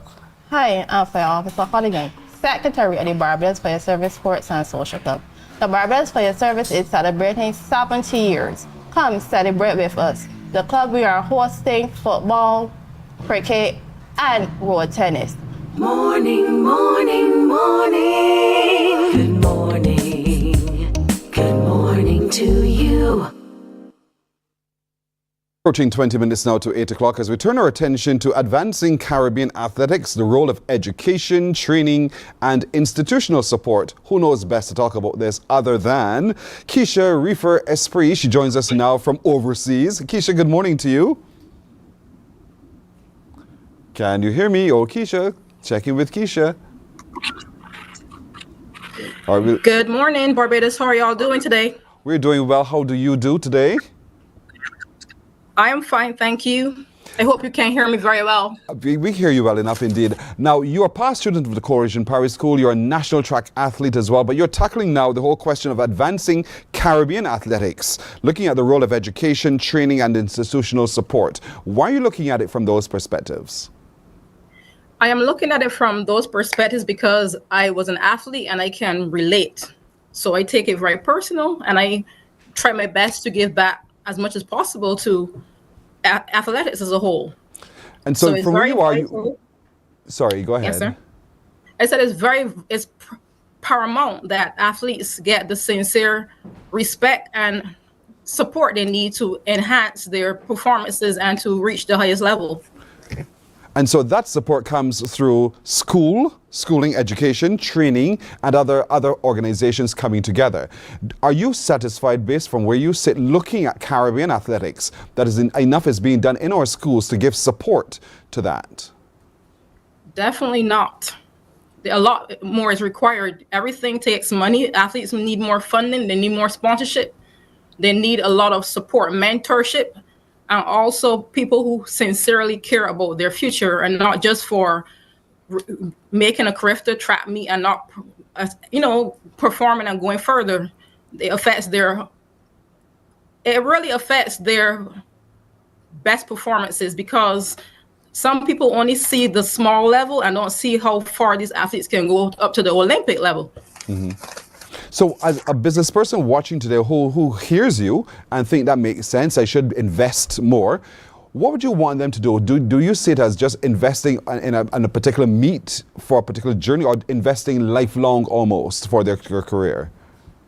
The athletes need lifelong because you have to look at the physical, the mental, emotional, health, nutrition. Mm-hmm. There's so many different components of being an athlete, and the mental is very important. So you need all that support. A few thousands don't even do it for athletes. Athletes need a lot of money, even and on scholarship. We had thousands of dollars spent on us because it was a consistent training, food, traveling, all that. It's a mix of things. Mm-hmm. So the athletes really do need corporate Caribbean involved. Oftentimes, corporate clients will say, but I want to see the commitment from that track athlete or that field athlete, that this is something that they're passionate about. And I think it would start perhaps in the schools, trying to change the mindset about the sport and not see it as just a fun thing, but as a serious thing that will take them further. What do you think our education system needs to do to give support to track? I think that many of the coaches even need more knowledge and being educated on athletics and not just seen it as a recreation, especially within Barbados. We're very big on education and academics. We don't really focus that much on athletics, despite we have so much talent in all areas of sports. Mm-hmm. We have cyclists, cricketers, track and field, basketballers, everything. And they're very limited. I've experienced that. I myself was limited despite I have achieved a lot. I was cut down on making certain meets because of those situations. And so a lot of my friends who went through the same thing. Yeah, and so your advocacy today is to change that, to turn that around, to make a difference. Yes, but I'm praying that it will definitely change because this has been going on for a long time within the Caribbean, decades. Mm-hmm, mm-hmm. I know you operate on your webpage as well. So for those watching who might want to take some inspiration from you, can they go onto your website and find those pockets of information and inspiration? You not really, but I'm a multi-potentialite. So my website comprises of my baking business, my apparel, lipstick products, motivational speaking, educational publication of books. I'm in many areas, so there's a lot there. There's a lot there. So visit the website and see for yourself and learn from your story as well, because you've been able to make a success of yourself as a consequence of being a national track athlete, but also to be develop as a business person, because there's life after track. There's life after sports as well. Yes, and sometimes that can be very short-lived, so athletes need to have a backup. Everybody's not academically inclined, but there's so many other options. You may have a skill, you take that skill and you use it. Do the best you can. Use your skills. And so you're doing that in your writing, you are journaling, you're doing a whole host of things at the same time as well. Yes, I started my journalistic world with the Barbados Nation back in the 99, maybe 2000 era with Mr. Sir Harold Hoyt, Carol Martindale, Barry Allen, and Roy Morris, Philip Spooner, some of the greatest journalists. Wow. So you've had some excellent training, and you're continuing to advocate for athletes and the support of athletics in its broadest sports, in their broadest concept indeed. And so we want to continue to encourage you, Keisha, to do well what you're doing as well. I know there's a stranger in the studio. That's what I call it, a stranger in the studio, who I don't know about. So can you explain this to me? Well, she's a business lady, and she is there to present some gifts to you all on behalf of my business and Parish Secondary School. Hello. Hi. She's right here. Do you recognize this? Turn this way. Yes. Right, there you are.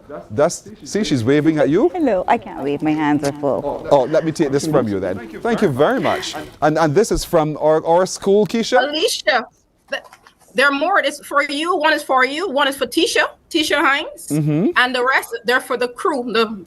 There are other baskets for them. You think they deserve it? Yes, y'all do impeccable work.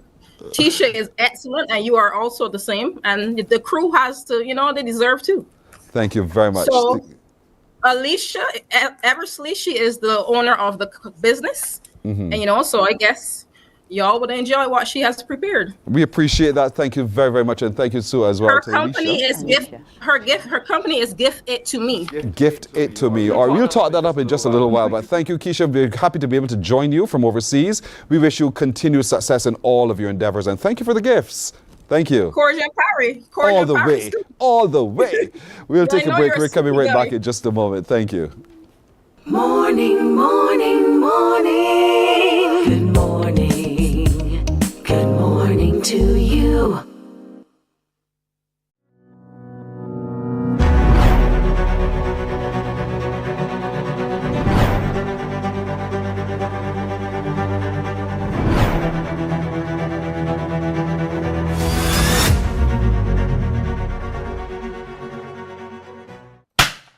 Hi, I'm Fire Officer 295 Turden, First Vice President of the Barbados Fire Service Sports and Social Club.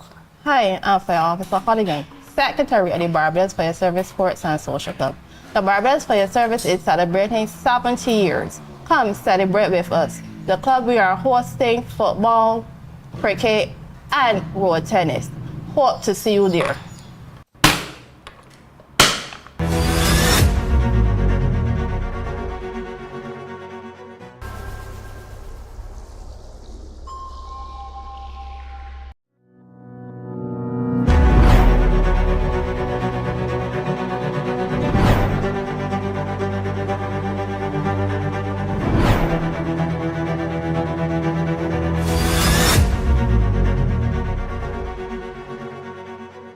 Did you know that there is an acronym called PASS, which makes it very easy to use a fire extinguisher? P, which stands for pull the pin. A, which means aim at the base of the fire. S, squeeze the trigger. And another S, which means sweep from left to right. This allows you to effectively extinguish a fire.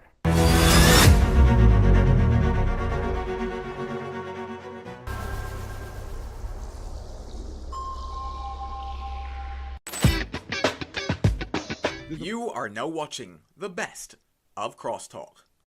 And I asked my father, Daddy, what kind of parent do you think I'll be? And he just laughed and he said, Justin, you're not going to know what kind of parent you're going to be until you get children. My official title is aircraft maintenance engineer.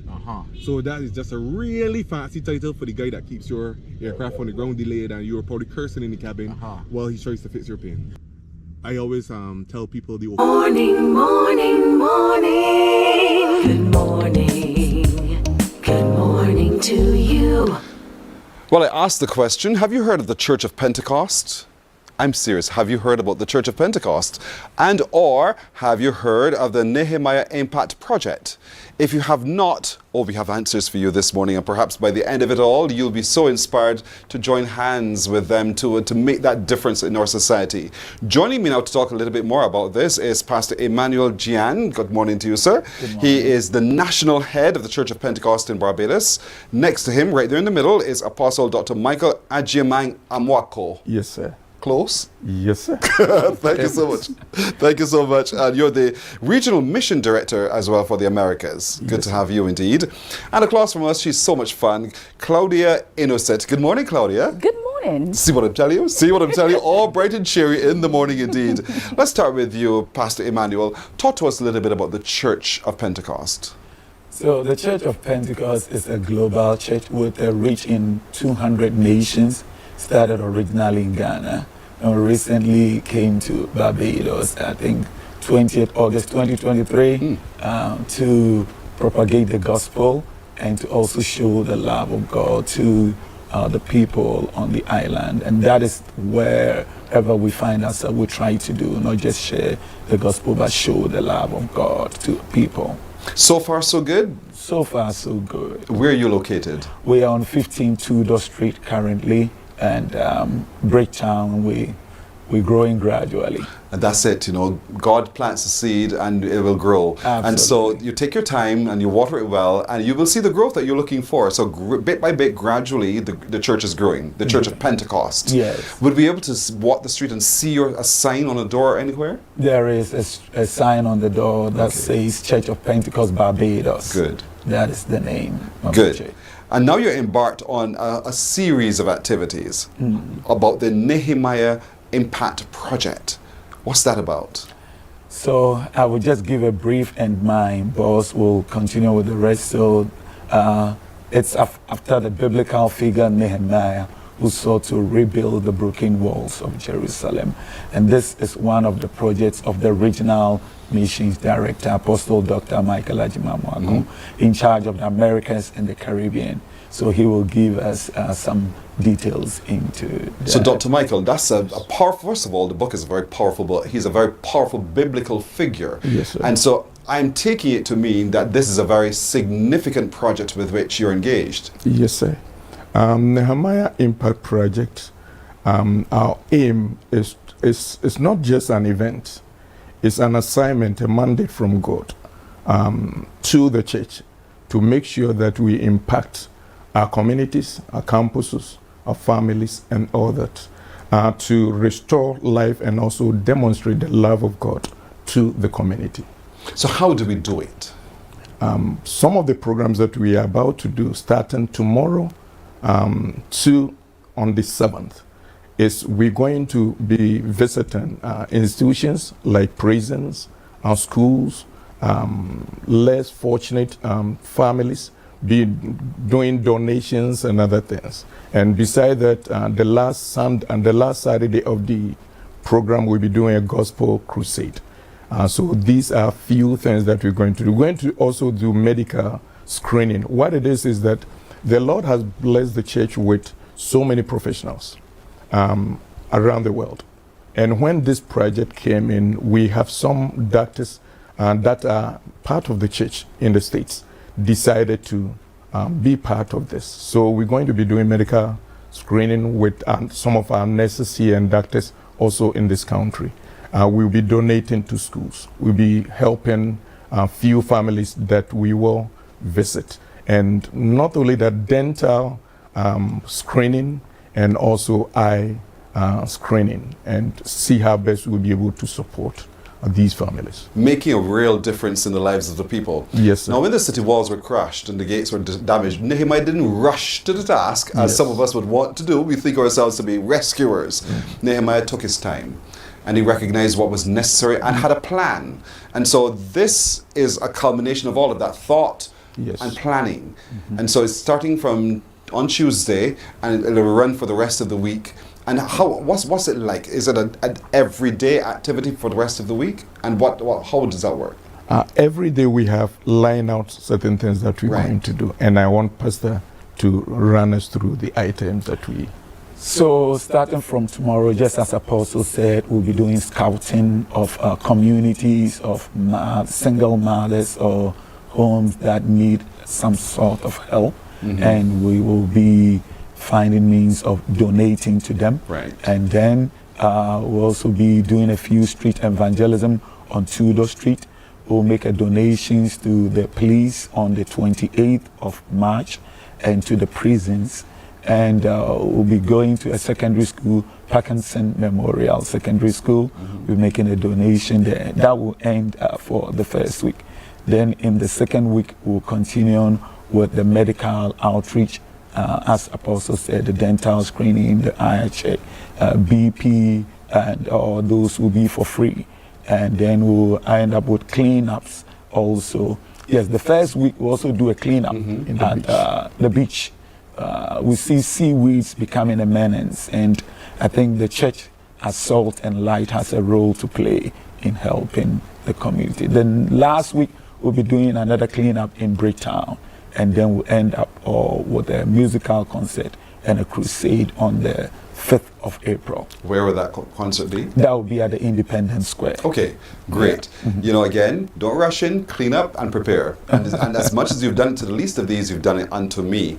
And so Claudia, as the woman in the group, what do you see to be the role of women in all of this? Well, we as women, we come in where we help with going around and talking about the program. We're excited. We all are excited about it because it's like we're giving back to our community.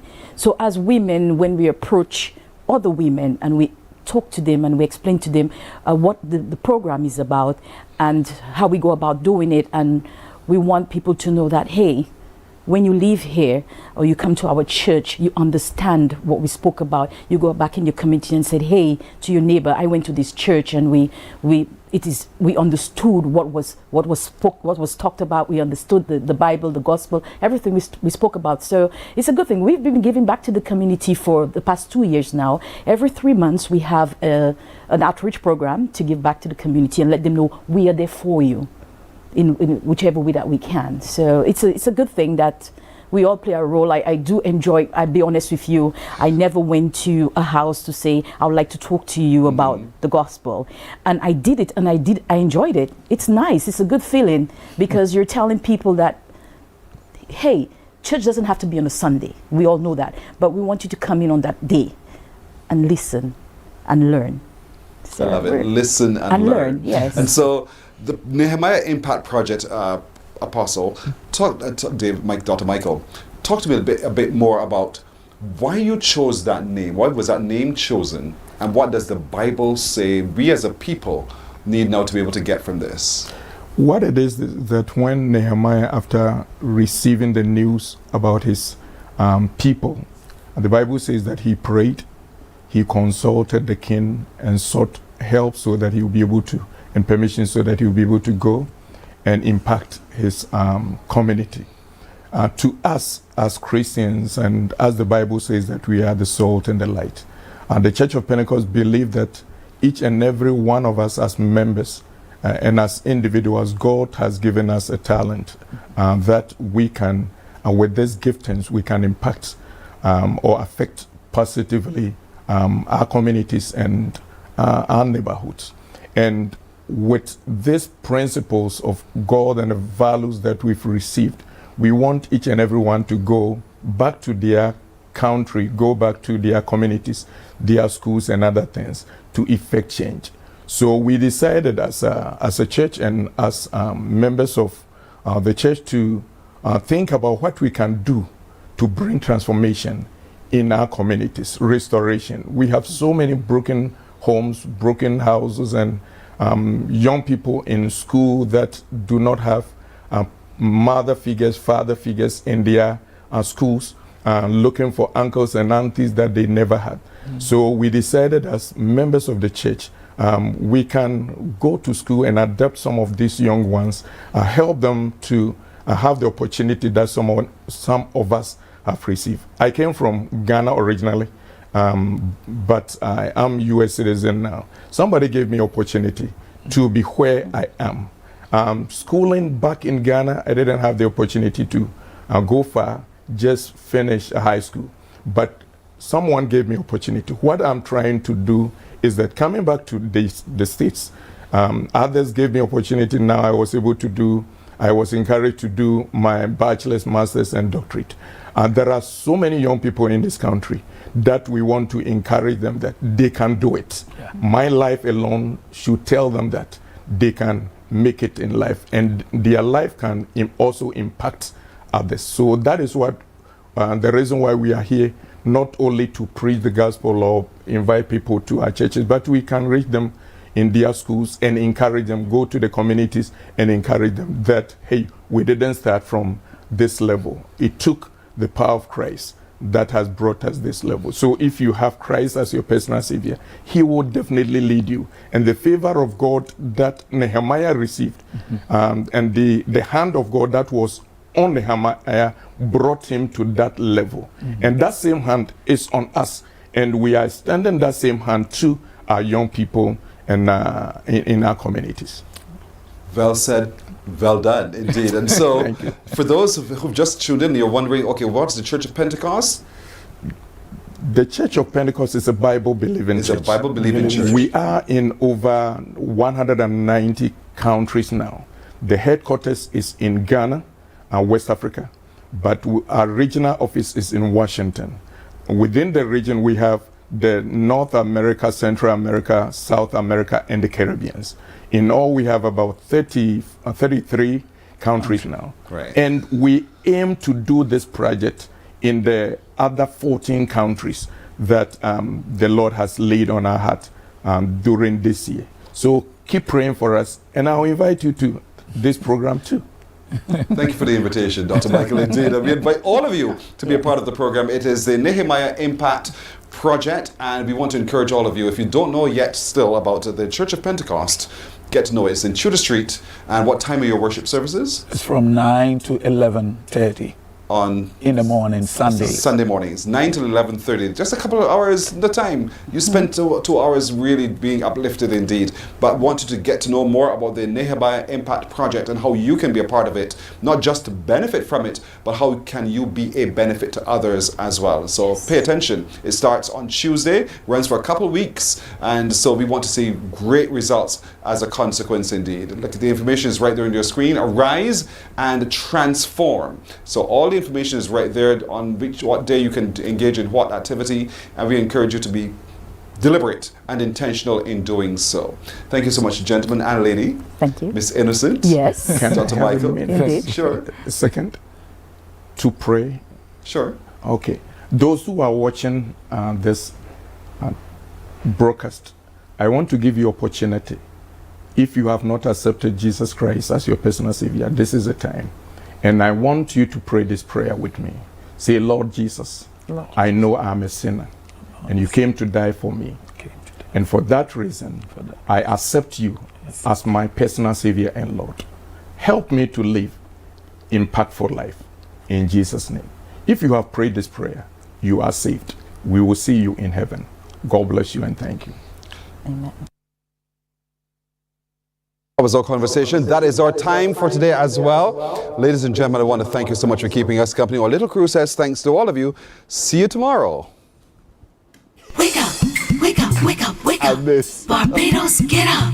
Good morning, Barbados. Good morning to you.